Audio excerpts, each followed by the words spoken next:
Well, taking the number 3 spot in the all-time domestic box office is definitely nothing to sneeze at. And Sony, Marvel Studios, and Disney should be very proud of what the film was able to do in the pandemic era. Specifically, the fact that they just passed 800 million in the United States. This honestly is huge because if we look at it, this makes this film almost as big as any single Spider-Man film of the original trilogy and what those films made in their entire worldwide box office. So this thing is big.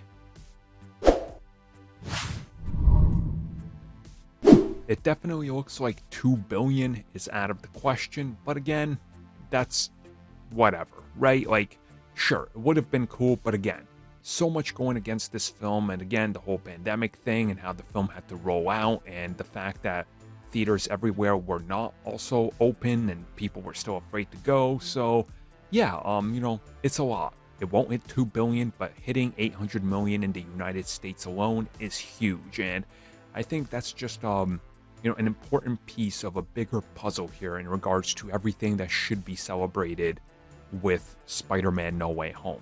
Now, I know, it's been, the honeymoon period is over. People are now starting to turn on the film for whatever reason, whatever stupid reason they can find now. But, look, that doesn't take away from the film's success, and that definitely doesn't take away from this huge box office take. And it's one of those things that I don't think anybody saw coming. And certainly, if you go look at the old predictions, which I did before this, the high-end estimate worldwide was $1 billion, with 800 million being optimistic worldwide. The fact that they made 800 million in the United States alone and another 1 billion worldwide just tells you the power of this brand, the characters, and everything they had going for them. It's just honestly good to look at this and know that this film largely will be looked at as the first big film of the pandemic era that told Hollywood that it's okay, we can go back to normal. And people were willing to show up for something that they deemed worthy of their money and time. That's the real true story here.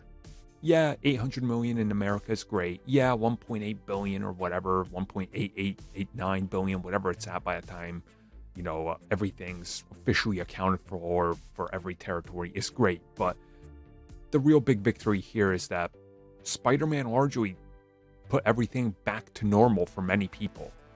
I think that's pretty awesome. We said we're never going to experience that Avengers Endgame type of moment again. Only for Marvel Studios and Sony and Disney to bring it to us just around 2.5 years later. That's awesome.